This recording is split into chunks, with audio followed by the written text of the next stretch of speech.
എല്ലാ വിദ്യാർത്ഥികൾക്കും പുതിയൊരു വീഡിയോയിലേക്ക് സ്വാഗതം. ഈ വർഷത്തെ +1 higher secondary second allotment result ഇന്ന് പ്രസിദ്ധീകരിക്കും.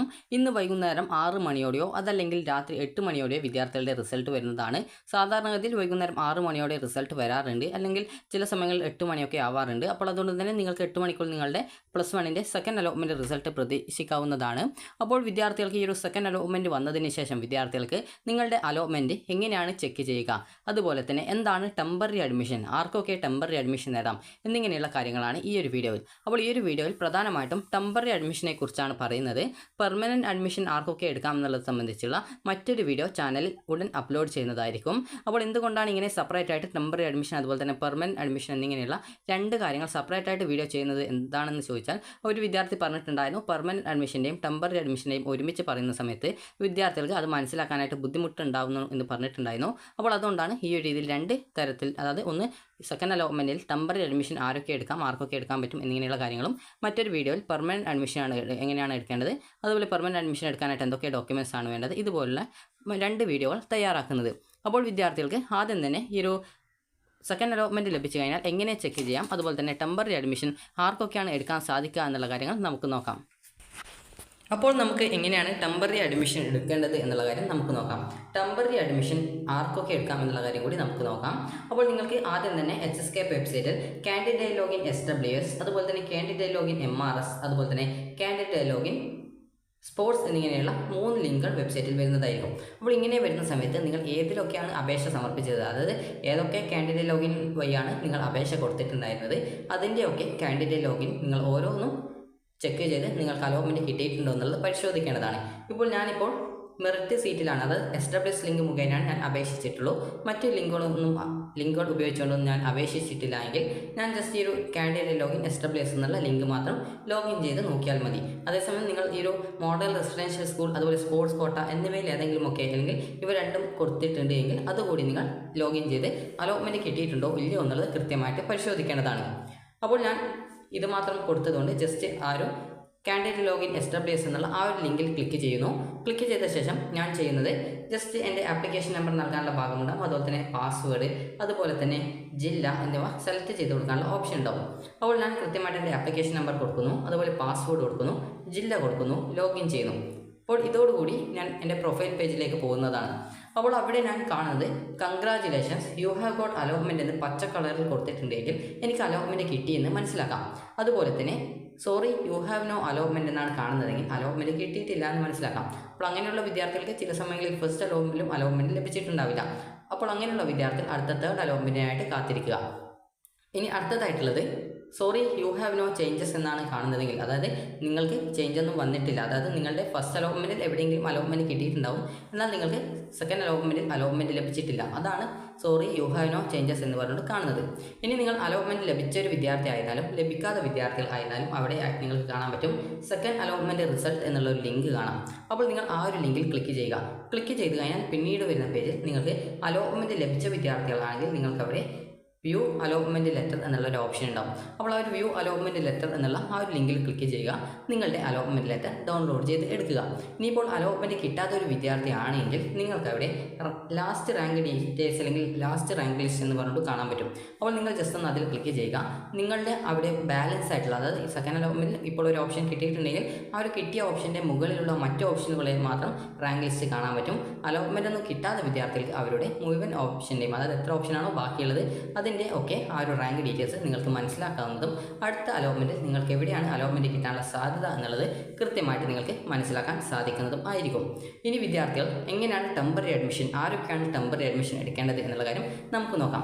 ടെമ്പററി അഡ്മിഷൻ എടുക്കേണ്ടത് നിങ്ങൾക്കിപ്പോൾ ഈ ഒരു അലോട്ട്മെൻറ്റ് വന്ന സമയത്ത് നിങ്ങൾക്കിപ്പോൾ ആദ്യമായിട്ടാണ് അലോട്ട്മെൻറ്റ് കിട്ടിയത്, അത് നിങ്ങൾക്ക് ഒന്നാമത്തെ ഓപ്ഷൻ അല്ലാതെ ഏതൊരു ഓപ്ഷൻ കിട്ടിക്കഴിഞ്ഞാൽ, അതായത് രണ്ടാമത്തെയോ മൂന്നാമത്തെയോ അല്ലെങ്കിൽ നാലാമത്തെയോ അഞ്ചാമത്തെയോ, അതായത് ഒരു വിദ്യാർത്ഥി ഇപ്പോൾ 5 ഓപ്ഷൻ കൊടുത്തിട്ടുണ്ടായിരുന്നു, അപ്പോൾ അതിൽ രണ്ടാമത്തെയോ മൂന്നാമത്തെയോ നാലാമത്തെയോ അഞ്ചാമത്തെയോ ഏത് ഓപ്ഷൻ കിട്ടിയിട്ടുണ്ടെങ്കിലും നിങ്ങൾക്ക് ആ ഒരു കോഴ്സ് നിങ്ങൾക്ക്, അതായത് അടുത്ത അലോട്ട്മെൻറ്റിൽ അതിൻ്റെ മുകളിലുള്ള മറ്റു ഓപ്ഷൻ പരിഗണിക്കപ്പെടണം എന്നുള്ളൊരു വിദ്യാർത്ഥിക്ക് അവിടെ ടെമ്പററി അഡ്മിഷൻ നേടാവുന്നതാണ്.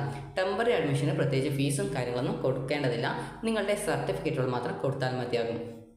ഇനി അടുത്തതായിട്ടുള്ളത് നിങ്ങൾക്ക് ആദ്യമായിട്ട് അലോട്ട്മെൻറ്റ് ലഭിച്ച വിദ്യാർത്ഥികളുടെ ഡീറ്റെയിൽസ് പറഞ്ഞു. ഇനി ഇപ്പോൾ ഒരു വിദ്യാർത്ഥി ഇപ്പോൾ 5 ഓപ്ഷൻ കൊടുത്തിട്ടുണ്ടായിരുന്നു. ആ ഒരു വിദ്യാർത്ഥിക്ക് 5ാമത്തെ ഓപ്ഷനിലായിരുന്നു ഫസ്റ്റ് അലോട്ട്മെൻറ്റ് കിട്ടിയിട്ടുണ്ടായിരുന്നത്. ഫസ്റ്റ് അലോട്ട്മെൻറ്റ് കിട്ടിയ സമയത്ത് ആ ഒരു വിദ്യാർത്ഥി അവിടെ ടെമ്പററി അഡ്മിഷനാണ് നേടിയിട്ടുണ്ടായിരുന്നത്. അപ്പോൾ അങ്ങനെയുള്ള ഒരു വിദ്യാർത്ഥിക്ക് സെക്കൻഡ് അലോട്ട്മെൻറ്റ് വന്ന സമയത്ത് നോ ചേഞ്ചസ് എന്നാണ് കാണുന്നത്. Sorry, you have no changes എന്നാണ് കാണുന്നത്. അതായത് നിങ്ങൾക്ക് പുതുതായിട്ട് എവിടെയും സെക്കൻഡ് അലോട്ട്മെൻറ്റിൽ കിട്ടിയിട്ടില്ല. ഫസ്റ്റ് അലോട്ട്മെൻറ്റിൽ കിട്ടിയിട്ടുള്ള അതേ സ്കൂളിൽ തന്നെയാണ് നിലവിൽ ടെമ്പററി അഡ്മിഷൻ നേടി ആ സെയിം സ്കൂളിൽ തന്നെയാണ് നിങ്ങളുടെ അഡ്മിഷൻ ഉള്ളത്. അപ്പോൾ അതുകൊണ്ട് തന്നെ നിങ്ങൾക്ക് ആ ഒരു ടെമ്പററി അഡ്മിഷൻ നേടിയിട്ടുള്ള ആ ഒരു സ്കൂളിൽ നിങ്ങൾക്ക് ടെമ്പററി ആയിട്ട് തന്നെ തുടരണം എന്നുണ്ടെങ്കിൽ പ്രത്യേകിച്ച് നിങ്ങൾ ഒന്നും ചെയ്യേണ്ടതില്ല. കാരണം ഈ ഒരു അലോട്ട്മെൻറ്റിൽ പ്രത്യേകിച്ച് നിങ്ങൾക്ക് മാറ്റമൊന്നും ലഭിച്ചിട്ടില്ല. അതുകൊണ്ട് തന്നെ നിങ്ങൾക്ക് നിലവിലെ സ്കൂളിൽ നിങ്ങൾക്ക് ടെമ്പററി ആയിട്ട് തന്നെ തുടരാനായിട്ട് സാധിക്കുന്നതാണ്. ഇനിയിപ്പോൾ അടുത്ത കാര്യം എന്ന് പറയുന്നത്, ഇപ്പോൾ ഫസ്റ്റ് അലോട്ട്മെൻറ്റിൽ നിങ്ങൾക്ക് 5ാമത്തെ ഓപ്ഷൻ കിട്ടി, അവിടെ നിങ്ങൾ ടെമ്പററി ആയിട്ടാണ് അഡ്മിഷൻ നേടിയിട്ടുള്ളത്. ഇനി സെക്കൻഡ് അലോട്ട്മെൻറ്റ് വന്ന സമയത്ത് നോക്കിയ സമയത്ത് congratulation, you have got allotment എന്ന് പറഞ്ഞുകൊണ്ട് കാണുന്നു. നിങ്ങൾക്ക് 3ാമത്തെ ഓപ്ഷനിലേക്ക് അലോട്ട്മെൻറ്റ് കിട്ടിയെന്ന് വിചാരിക്കാം. അപ്പോൾ 3ാമത്തെ ഓപ്ഷനിൽ നിങ്ങൾക്ക് അലോട്ട്മെൻറ്റ് കിട്ടി. എന്നാൽ നിങ്ങളുടെ ആഗ്രഹം 1ാമത്തെ ഓപ്ഷനിൽ അലോട്ട്മെൻറ്റ് കിട്ടണമെന്നാണ്. അപ്പോൾ അതുകൊണ്ട് തന്നെ നിങ്ങൾക്കിപ്പോൾ ആ ഒരു 3ാമത്തെ ഓപ്ഷൻ എന്ന് പറയുന്നത്, നിങ്ങൾക്കിപ്പോൾ നിലവിൽ 5ാമത്തെ ഓപ്ഷൻ കിട്ടിയ സെയിം സ്കൂളിൽ തന്നെയാണ് ഈ ഒരു 3ാമത്തെ ഓപ്ഷൻ എങ്കിൽ നിങ്ങൾ ചെയ്യേണ്ടത് ആ ഒരു സ്കൂളിൽ പോവുക. നിങ്ങളുടെ ഡോക്യുമെൻറ്റ്സ് ഒക്കെ നിങ്ങൾക്ക് ആ ഒരു അഡ്മിഷനായിട്ട് പോകുന്ന സമയത്ത് നിങ്ങൾ സ്കൂളിൽ പറഞ്ഞാൽ മതി. അതായത് ഈ ഒരു സ്കൂളിൽ തന്നെ മറ്റൊരു കോഴ്സിലേക്കാണ് അലോട്ട്മെൻറ്റ് കിട്ടിയത്, അവിടെ എനിക്ക് ടെമ്പററി അഡ്മിഷൻ നേടണം എന്ന് പറഞ്ഞാൽ നിങ്ങളുടെ ഫസ്റ്റ് അലോട്ട്മെൻറ്റിൻ്റെ അഡ്മിഷൻ്റെ ആ ഒരു ഫയലിൽ നിന്നും നിങ്ങളുടെ ഡോക്യുമെൻറ്റ്സ് എടുത്ത് അത് സെക്കൻഡ് അലോട്ട്മെൻറ്റ് ലഭിച്ച ആ ഒരു ഫയലിലേക്ക് ചേഞ്ച് ചെയ്യുകയും നിങ്ങളുടെ അഡ്മിഷൻ ഈ ഒരു സെക്കൻഡ് അലോട്ട്മെൻറ്റ് ലഭിച്ച ആ ഒരു ഓപ്ഷനിലേക്ക് ചേഞ്ച് ചെയ്യുന്നതും ആയിരിക്കും. അപ്പോൾ നിങ്ങൾ നിങ്ങളുടെ പാരൻറ്റിനെയും കൂട്ടിയിട്ട് നിങ്ങൾക്ക് പോയിട്ട് നിങ്ങളുടെ അഡ്മിഷൻ എവിടെയാണോ സെക്കൻഡ് അലോട്ട്മെൻറ്റിൽ, അതായത് മറ്റൊരു ഓപ്ഷനിലേക്ക് മാറ്റം കിട്ടിയത്, ആ ഒരു മറ്റൊരു ഓപ്ഷൻ കിട്ടിയ ആ ഒരു സെയിം സ്കൂളിൽ തന്നെയാണ് നിങ്ങൾക്ക്, അതായത് ഈ ഒരു മറ്റൊരു ഓപ്ഷൻ കിട്ടിയതെങ്കിൽ നിങ്ങൾക്ക് അവിടെ പോയിട്ട് നിങ്ങളുടെ അഡ്മിഷൻ നിങ്ങൾക്ക് ടെമ്പററി ആയിട്ട് തന്നെയാണ് ആവശ്യമുള്ളതെങ്കിൽ ടെമ്പററി ആയിട്ട് തന്നെ നിങ്ങൾക്ക് നേടാൻ സാധിക്കുന്നതായിരിക്കും. ഇനി അതേസമയം വിദ്യാർത്ഥികൾക്ക് അലോട്ട്മെൻറ്റ് ലഭിച്ചിട്ടുണ്ടായിരുന്നത്, അതായത് സെക്കൻഡ് അലോട്ട്മെൻറ്റ് കിട്ടിയ ഓപ്ഷൻ എന്ന് പറയുന്നത് മറ്റൊരു സ്കൂളാണെന്ന് വിചാരിക്കാം. അപ്പോൾ നിങ്ങൾക്ക് ഫസ്റ്റ് അലോട്ട്മെൻറ്റ് കിട്ടിയ സ്കൂളല്ല ഈ ഒരു സെക്കൻഡ് അലോട്ട്മെൻറ്റ് കിട്ടിയത്, മറ്റൊരു സ്കൂളിലാണെന്ന് വിചാരിക്കുക. അപ്പോൾ മറ്റൊരു സ്കൂളിലാണ് കിട്ടിയതെങ്കിൽ നിങ്ങൾ ചെയ്യേണ്ടത് ഫസ്റ്റ് അലോട്ട്മെൻറ്റിൽ അഡ്മിഷൻ നേടിയ സ്കൂളിൽ പോവുക, നിങ്ങളുടെ ഡോക്യുമെൻറ്റ്സ് ഒക്കെ തിരിച്ചു വാങ്ങിക്കുക. അതിനുശേഷം നിങ്ങൾക്ക് സെക്കൻഡ് അലോട്ട്മെൻറ്റിൽ എവിടെയാണോ കിട്ടിയത് അവിടെ നിങ്ങൾ പോയിട്ട് അഡ്മിഷൻ നേടുക. അപ്പോൾ വിദ്യാർത്ഥികൾക്ക് ജൂൺ 11-ാം തീയതി വൈകുന്നേരം 5 മണി വരെ അഡ്മിഷൻ നേടാനുള്ള സൗകര്യം ഹയർ സെക്കൻഡറി വിഭാഗത്തിൽ ഉണ്ട്. അപ്പോൾ അതുകൊണ്ട് തന്നെ ഹയർ സെക്കൻഡറി വിഭാഗത്തിൽ നിങ്ങൾക്ക് ആ ഒരു രീതിയിൽ നിങ്ങൾക്ക് അഡ്മിഷൻ നേടാവുന്നതാണ്. ഇനി വിദ്യാർത്ഥികൾ പ്രധാനമായിട്ടും ചോദിക്കുന്ന മറ്റൊരു ഡൗട്ടായിരിക്കും, അതായത് എനിക്കിപ്പോൾ സെക്കൻഡ് അലോട്ട്മെൻറ്റിൽ 3ാമത്തെ ഓപ്ഷൻ കിട്ടിയിട്ടുണ്ട്, എന്നാൽ എനിക്ക് ആ ഒരു ഓപ്ഷൻ വേണ്ട, അപ്പോൾ ഞാൻ ഫസ്റ്റ് അലോട്ട്മെൻറ്റിൽ കിട്ടിയ ടെമ്പററി അഡ്മിഷൻ നേടിയ സ്കൂളിൽ തന്നെ എനിക്ക് തുടരാനായിട്ട് പറ്റുമോ എന്നുള്ളത്. അപ്പോൾ നിങ്ങൾ ശ്രദ്ധിക്കേണ്ട പ്രധാനപ്പെട്ട കാര്യം എന്ന് പറയുന്നത്, വിദ്യാർത്ഥികൾക്ക് ഇപ്പോൾ ടെമ്പററി അഡ്മിഷൻ നേടിയിട്ടുള്ള ആ സ്കൂളിൽ നിന്നും നിങ്ങൾക്കിപ്പോൾ സെക്കൻഡ് അലോട്ട്മെൻറ്റിൽ മറ്റൊരു സ്കൂളിലേക്കോ അല്ലെങ്കിൽ മറ്റൊരു ഓപ്ഷനിലേക്കോ അലോട്ട്മെൻറ്റ് കിട്ടുകയാണെങ്കിൽ ആ ഒരു കിട്ടിയ ഓപ്ഷന് താഴെയുള്ള എല്ലാവിധ ഓപ്ഷനും റിമൂവ് ചെയ്യപ്പെടുന്നത് ആയതുകൊണ്ട് തന്നെ ഫസ്റ്റ് അലോട്ട്മെൻറ്റിലെ നിങ്ങളുടെ ടെമ്പററി അഡ്മിഷൻ നേടിയ സ്കൂളിൽ നിങ്ങൾക്ക് പിന്നീട് തുടരാനായിട്ട്, അതായത് അവിടെ തന്നെ ടെമ്പററി ആയിട്ട് തുടരാൻ പറ്റുന്നതല്ല. അതുകൊണ്ട് തന്നെ സെക്കൻഡ് അലോട്ട്മെൻറ്റ് ലഭിച്ച സ്കൂളിൽ പോയിട്ട് നിങ്ങൾ ടെമ്പററി അഡ്മിഷൻ നേടേണ്ടതായിട്ട് വരുന്നതായിരിക്കും. അപ്പോൾ വിദ്യാർത്ഥികൾക്ക് എങ്ങനെയാണ് ടെമ്പററി അഡ്മിഷൻ നേടേണ്ടത് എന്നുള്ള കാര്യങ്ങളൊക്കെ മനസ്സിലായിട്ടുണ്ടാകുമെന്ന് കരുതുന്നു. ഇനി ടെമ്പററി അഡ്മിഷൻ നേടാൻ പോകുന്നത് നമുക്ക് അഡ്മിഷനായിട്ട് എന്തൊക്കെ ഡോക്യുമെൻറ്റ്സ് ആണ് വേണ്ടത് എന്ന് നോക്കാം. അപ്പോൾ ആദ്യം തന്നെ വിദ്യാർത്ഥികൾക്ക് വേണ്ടത് അലോട്ട്മെൻറ്റ് ലെറ്റർ ആണ്, അല്ലെങ്കിൽ അലോട്ട്മെൻറ്റ് സ്ലിപ്പ് അല്ലെങ്കിൽ അഡ്മിഷൻ സ്ലിപ്പ്. എന്താണ് നിങ്ങൾ പറയുന്നത് ആ ഒരു കാര്യമാണ്. കാരണം ചില വിദ്യാർത്ഥികൾ അലോട്ട്മെൻറ്റ് സ്ലിപ്പ് അല്ലെങ്കിൽ അലോട്ട്മെൻറ്റ് ലെറ്റർ അല്ലെങ്കിൽ അഡ്മിഷൻ സ്ലിപ്പ് എന്നൊക്കെ പറയാറുണ്ട്. ശരിക്കും അതിൻ്റെ പേര് അലോട്ട്മെൻറ്റ് ലെറ്റർ എന്നാണ്. അപ്പോൾ അലോട്ട്മെൻറ്റ് ലെറ്റർ നിങ്ങൾക്ക് കിട്ടുന്നത് കാൻഡിഡേറ്റ് ലോഗിൻ ചെയ്ത ശേഷം നിങ്ങൾക്ക് നിങ്ങളുടെ പ്രൊഫൈലിൽ നിങ്ങൾക്ക് അലോട്ട്മെൻറ്റ് കിട്ടിയിട്ടുണ്ടെങ്കിൽ സെക്കൻഡ് അലോട്ട്മെൻറ്റ് റിസൾട്ട് എന്നുള്ള ലിങ്കിൽ ക്ലിക്ക് ചെയ്ത് കഴിഞ്ഞാൽ വ്യൂ അലോട്ട്മെൻറ്റ് ലെറ്റർ എന്നുള്ള ഒരു ഓപ്ഷൻ ഉണ്ടാകും. ആ ഒരു ലിങ്കിൽ ക്ലിക്ക് ചെയ്ത് കഴിഞ്ഞാൽ നിങ്ങൾക്ക് നിങ്ങളുടെ അലോട്ട്മെൻറ്റ് ലെറ്റർ കാണാനായിട്ട് സാധിക്കും. അത് നിങ്ങൾക്ക് ജസ്റ്റ് ഒന്ന് ഡൗൺലോഡ് ചെയ്ത് പ്രിൻ്റ് എടുക്കുക. അതല്ലെങ്കിൽ നിങ്ങൾക്ക് അക്ഷയ വഴിയോ ഇൻ്റർനെറ്റ് കഫേകൾ വഴിയോ നിങ്ങൾക്ക് ഇതിന് പ്രിൻ്റ് ഔട്ട് എടുക്കാനായിട്ട് സാധിക്കുന്നതായിരിക്കും. അപ്പോൾ ആദ്യം തന്നെ വേണ്ടത് അലോട്ട്മെൻറ്റ് ലെറ്റർ ആണ്. പിന്നീട് വേണ്ടതാണ് SSLCയുടെ സർട്ടിഫിക്കറ്റ്. SSLC സർട്ടിഫിക്കറ്റ് ഒറിജിനൽ കിട്ടാത്ത വിദ്യാർത്ഥികൾ നിങ്ങളുടെ SSLC റിസൾട്ട് നോക്കിയ സമയത്ത് അതിൻ്റെ ഒരു പ്രിൻ്റ് ഔട്ട് കിട്ടിയിട്ടുണ്ടാവും. അപ്പോൾ ആ ഒരു പ്രിൻ്റ് ഔട്ട് നിങ്ങൾ എടുത്താൽ മതി. അടുത്തതായിട്ടുള്ളത് TC ആണ്. അടുത്തത് സ്വഭാവ സർട്ടിഫിക്കറ്റ്, അത് കോൺടാക്ട് സർട്ടിഫിക്കറ്റ് എന്ന് പറയും. അതുപോലെ തന്നെ ബോണസ് പോയിന്റ് എന്തെങ്കിലും ഉണ്ടെങ്കിൽ ബോണസ് പോയിന്റ് സർട്ടിഫിക്കറ്റ്, അതുപോലെ തന്നെ ടൈ ബ്രേക്ക് സർട്ടിഫിക്കറ്റ്, അത് ക്ലബ് സർട്ടിഫിക്കറ്റുകളോ അല്ലെങ്കിൽ നിങ്ങൾ വല്ല കലോത്സവം അല്ലെങ്കിൽ സ്പോർട്സ് എന്നിവയിൽ പങ്കെടുത്തിട്ടുണ്ട്, അതിൽ A ഗ്രേഡ് B ഗ്രേഡ് അല്ലെങ്കിൽ ഫസ്റ്റ് സെക്കൻഡ് തേർഡ് എന്നിങ്ങനെയൊക്കെ പറഞ്ഞുകൊണ്ട് നിങ്ങൾ അതുപോലെ ഈ ഒരു USS LSS NMMS അതുപോലെ NTSC ഇതുപോലുള്ള പരീക്ഷകളുടെയൊക്കെ ഡീറ്റെയിൽസ് നിങ്ങൾ അപേക്ഷയിൽ കൊടുത്തിട്ടുണ്ടാവും. അപ്പോൾ അതിൻ്റെ ഡീറ്റെയിൽസൊക്കെ നിങ്ങളുടെ അലോട്ട്മെൻറ്റ് മെമ്മോയിൽ നിങ്ങൾ ഏതൊക്കെ ഡോക്യുമെൻറ്റ്സ് ആണ് കൊടുത്തിട്ടുള്ളത് അതിൻ്റെ ഡീറ്റെയിൽസ് ഉണ്ടാവും. അപ്പോൾ അതിൽ പറഞ്ഞ പ്രകാരമുള്ള ഡോക്യുമെൻറ്റ്സൊക്കെ നിങ്ങൾ അഡ്മിഷൻ സമയത്ത് എടുക്കേണ്ടതാണ്. അതുപോലെ വേറെ എന്തെങ്കിലും റിസർവേഷൻ ഡീറ്റെയിൽസ് കൊടുത്തവരും അതുമായി ബന്ധപ്പെട്ടുള്ള ഡോക്യുമെൻറ്റ്സുകൾ എടുക്കാനായിട്ട് ശ്രദ്ധിക്കേണ്ടതാണ്. അടുത്തതായിട്ട് നിങ്ങൾക്ക് ഫീസ് ആനുകൂല്യം ഉണ്ടെങ്കിൽ ഇൻകം സർട്ടിഫിക്കറ്റ് എടുക്കേണ്ടതാണ്. അതുപോലെ തന്നെ വിദ്യാർത്ഥികൾക്ക് അടുത്തതായിട്ട് വേണ്ടത് നിങ്ങളുടെ ആധാർ കാർഡിൻ്റെ കോപ്പിയാണ്. അടുത്തതായിട്ട് നിങ്ങൾ SC/ST വിഭാഗം വിദ്യാർത്ഥികളാണെങ്കിൽ നിങ്ങളുടെ കമ്മ്യൂണിറ്റി സർട്ടിഫിക്കറ്റ് അല്ലെങ്കിൽ കാസ്റ്റ് സർട്ടിഫിക്കറ്റ് ആവശ്യമാണ്. ഇത് നിങ്ങളുടെ അതായത് SSLC സർട്ടിഫിക്കറ്റിൽ ഉണ്ടാകുന്നത് കൊണ്ട് തന്നെ SSLC സർട്ടിഫിക്കറ്റ് കിട്ടുന്ന സമയത്ത് അത് കൊടുത്താൽ മതിയാകും. അതുപോലെ തന്നെ വിദ്യാർത്ഥികൾക്ക് സ്കൂളിൽ നിന്നും നിങ്ങളോട് അതായത് ഒരു 2 ഫോട്ടോ നിങ്ങൾക്ക് ആവശ്യമാണ്. അതുകൊണ്ട് തന്നെ നിങ്ങളുടെ 2 ഫോട്ടോ കൂടി എടുക്കുക.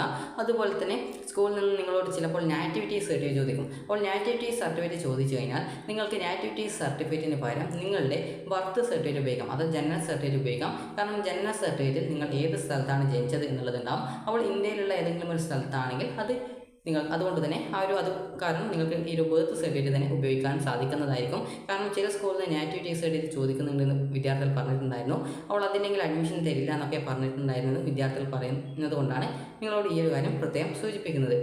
അതുപോലെ തന്നെ നാറ്റിവിറ്റി ഇല്ലെങ്കിൽ നിങ്ങളുടെ ആധാർ കാർഡ് ഉപയോഗിക്കാൻ പറ്റില്ല. അതിന് പകരം ഈ ഒരു ബർത്ത് സർട്ടിഫിക്കറ്റോ അല്ലെങ്കിൽ നാറ്റിവിറ്റി സർട്ടിഫിക്കറ്റോ ചിലപ്പോൾ നിങ്ങൾക്ക് ആവശ്യമായിട്ട് വരും. അത് SSLC സർട്ടിഫിക്കറ്റിൽ അതിൻ്റെ ഡീറ്റെയിൽസ് ഉണ്ടാവും. അപ്പോൾ SSLC സർട്ടിഫിക്കറ്റ് കയ്യിലുള്ളവർക്ക് ഈ ഒരു നാറ്റിവിറ്റി സർട്ടിഫിക്കറ്റിൻ്റെ ആവശ്യമൊന്നും വരില്ല. അതുപോലെ തന്നെ അടുത്തതായിട്ട് വേണ്ടത് ചില സ്കൂളിൽ നിന്നും റെസിഡൻഷ്യൽ സർട്ടിഫിക്കറ്റ് ചോദിക്കുന്നുണ്ട് എന്ന് പറഞ്ഞിട്ടുണ്ടായിരുന്നു. അതായത് നിങ്ങൾ എവിടെയാണ് താമസിക്കുന്നത് എന്നുള്ള അറിയാൻ വേണ്ടിയിട്ടുള്ള, അതായത് അതിനൊക്കെ ബോണസ് പോയിന്റ് ഉണ്ടെങ്കിലാണ് ഈ ഒരു രീതിയിൽ റെസിഡൻഷ്യൽ സർട്ടിഫിക്കറ്റ് ചോദിക്കുക. റെസിഡൻഷ്യൽ സർട്ടിഫിക്കറ്റിന് പകരം വിദ്യാർത്ഥികൾക്ക് നിങ്ങളുടെ പാരൻസിനോട് പറഞ്ഞാൽ മതി, റേഷൻ കാർഡ് മതിയാകും. അപ്പോൾ റേഷൻ കാർഡിൻ്റെ ഒരു കോപ്പി കൂടി എടുക്കാനായിട്ട് ശ്രദ്ധിക്കുക. റേഷൻ കാർഡിൻ്റെ കോപ്പി മാത്രമേ സ്കൂളിൽ കൊടുക്കാവൂ, അല്ലാതെ ഒറിജിനലൊന്നും കൊണ്ടുപോയിട്ട് സ്കൂളിൽ റേഷൻ കാർഡിൻ്റേത് കൊടുക്കാൻ പാടില്ല. അപ്പോൾ ആ ഒരു കാര്യം നിങ്ങൾ ശ്രദ്ധിക്കുക. റേഷൻ കാർഡിൻ്റെ കോപ്പിയെ കൊടുക്കാനായിട്ട് പാടുള്ളൂ, അല്ലാതെ ഒറിജിനലൊന്നും കൊണ്ടുപോയിട്ട് കൊടുക്കരുത്. ആ ഒരു കാര്യം നിങ്ങൾ ശ്രദ്ധിക്കുക. അതുപോലെ തന്നെ ഇതിനോടൊപ്പം വിദ്യാർത്ഥികൾക്ക് അഡ്മിഷനായിട്ട് അതായത് വേറെ ഫീസും കാര്യങ്ങളൊന്നും ആവശ്യമില്ല. കാരണം ഈ ഒരു ടെമ്പററി അഡ്മിഷൻ ആയതുകൊണ്ട് തന്നെ പ്രത്യേകിച്ച് ഫീസ് ആവശ്യമായിട്ട് വരുന്നതല്ല.